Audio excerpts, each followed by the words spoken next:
Hey, it's Byron Morrison here, and welcome to episode number 3 of my new video series on how to take control and become more effective in your role. I'm so excited to take you through today's episode because what I'm going to be talking to you about is how to really up level your way of thinking so that you make better decisions that are going to help you get to the next level of success. Because the reality is, if you really want to be an effective leader and create impact and growth, you have to make choices based on where you want to get to, not just on where you are. This, however, is one of the biggest challenges for overwhelmed CEOs because they're so stuck in the trenches facing fires and reactive problems that a lot of the time they're making choices based on short term problems that ultimately come at the expense of their long term growth. Because it's so difficult when you're backed into a corner and you're being taken over by emotion and fear to really make the right decisions. And that's why, if you really want to get to the next level, you have to develop the mindset in order to take a step back, see what's going on, and then push yourself to make the choices you need to make to get to where you want to be. The training I'm going to take you through today, truth be told, completely changed my life. This is a way of thinking that I use every single day in everything from my business to my relationships, my health, and everything else I do. That's also why this is a core part of my Evolve program, because this is a mindset shift I implement with all of my private clients to really help them think at a higher level.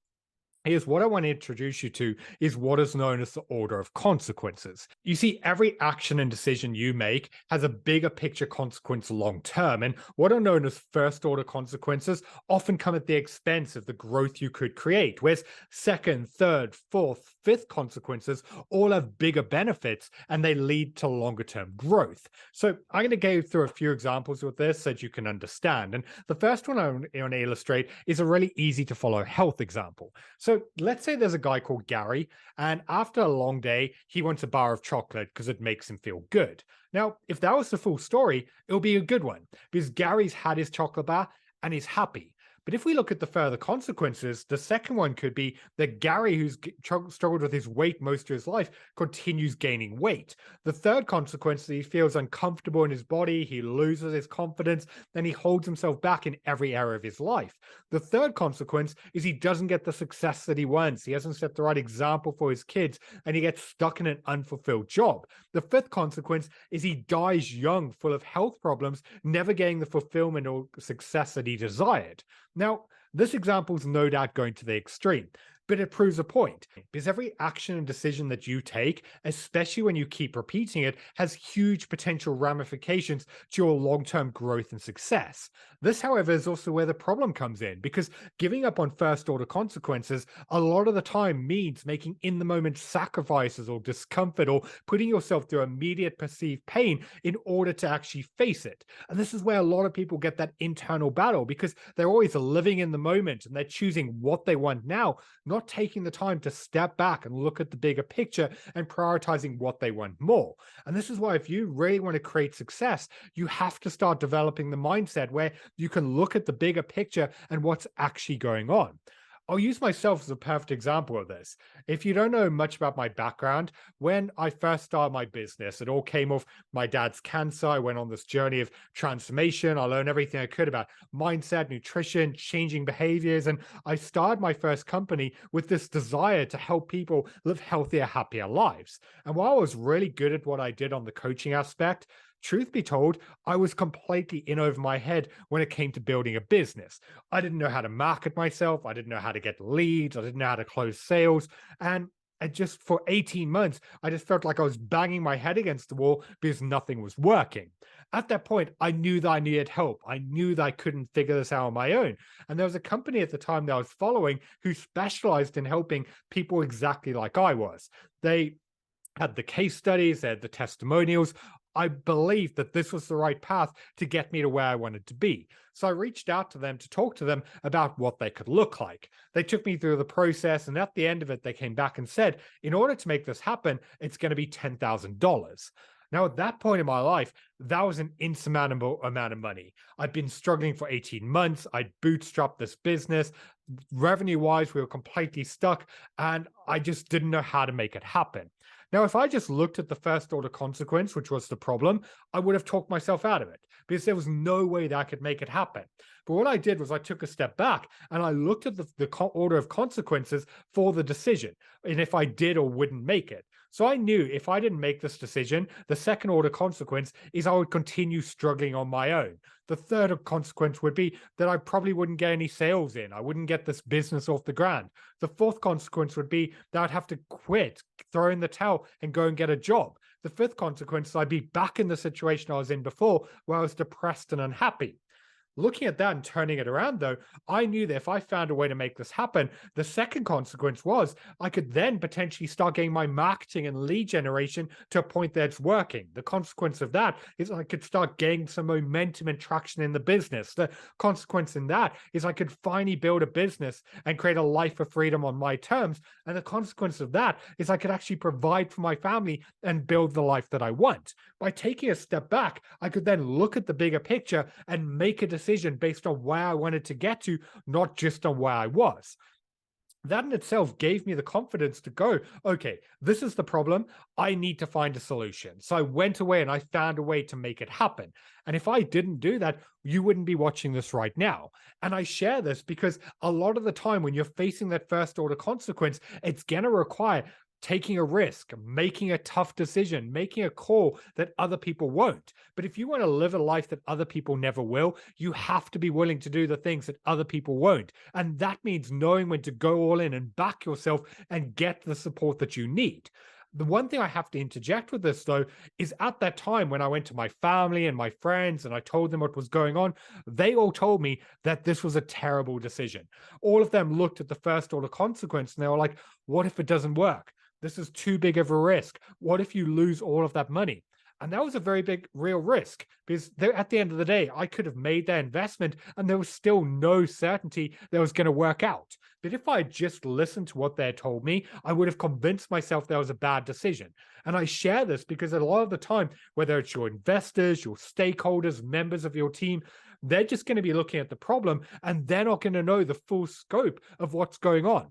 And this is why you always have to audit advice, understanding where it's coming from. Because even though it might have the best intentions in place, if they don't know your vision, they don't know where you're trying to get to, or the full picture of what's going on, they're never going to be able to give you guidance that's actually going to know where you're going.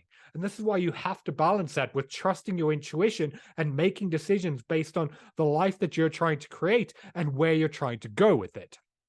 A perfect example of this is Elon Musk. Regardless of what you may think about him on a personal level, there's no denying the impact and success he's created. But if you look at his track record, throughout history, he's been ridiculed massively in the media with people who've criticized the choices they've made.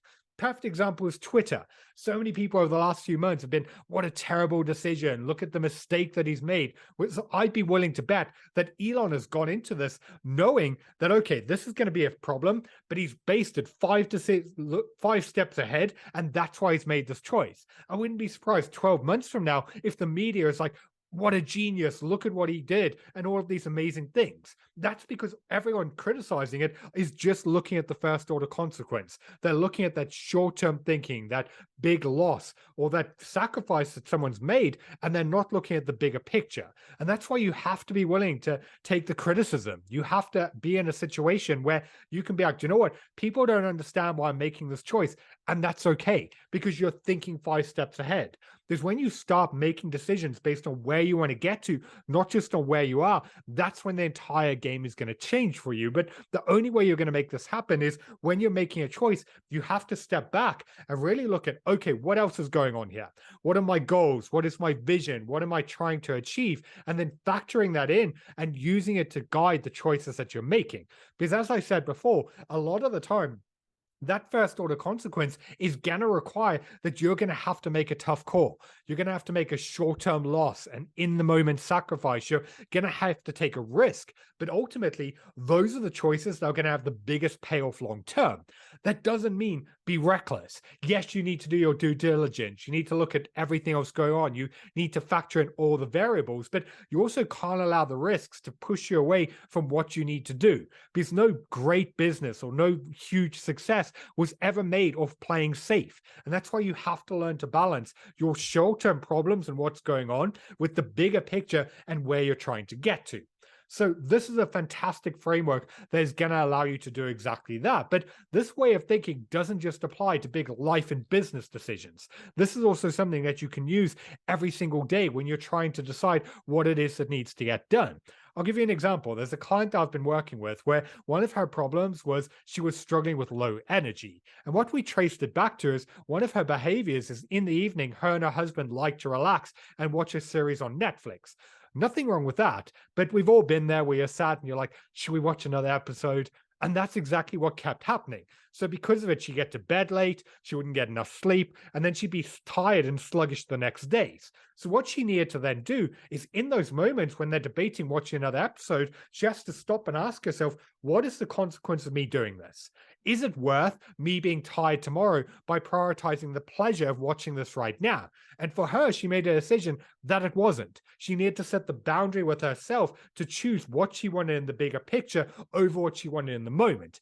And that goes back to what I said to you before, because facing that first order consequence is going to mean giving up discomfort or immediate sacrifice with a perceived immediate pain.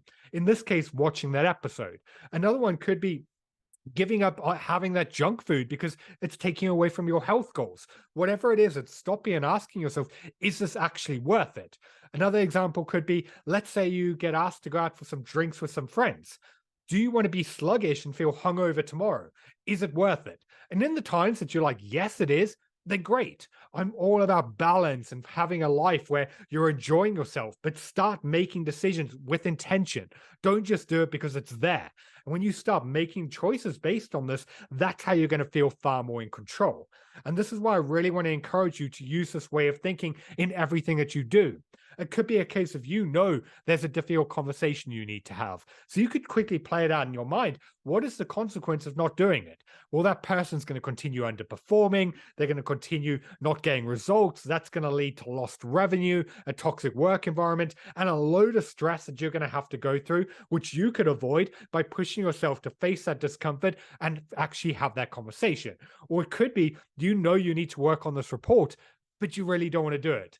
But then you could ask yourself, okay, if I procrastinate and avoid this, the consequence is I'm going to have to work late tonight. I'm not going to have time with my partner or my family or my kids, and I'm going to miss that workout again. Whatever it is, pull yourself back into the moment and figure out, is it worth what you have to give up long term?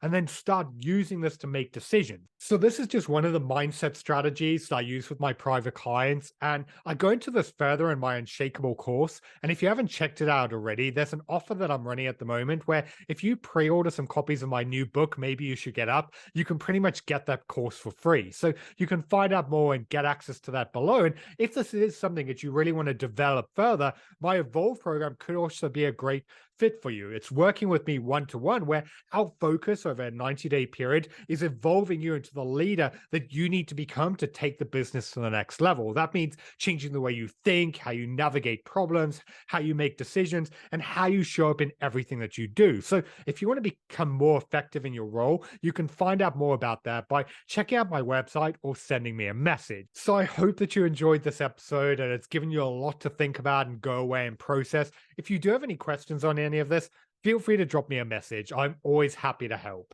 So I'm going to continue doing these trainings. I'm having a lot of fun putting them together. With everything going on with the campaign for my new book, though, what I'm probably going to be doing is putting out a new one every couple of weeks, depending on what my schedule's like. The goal was to do it weekly, but at the moment I'm also doing about 8 to 10 podcasts a week, and that between clients and content creation, it's probably putting a little bit too much on. And that's why I made a decision that depending on where my weeks are at, I'm going to put out either once a week or every other week, depending on what's going on. So just keep checking your emails. I'll send them out there as and when they're done. But if you do also have any ideas for future episodes that you want covered, please reach out as well, and I'll see what I can work into the plan. So thanks for watching, and I'll speak to you soon.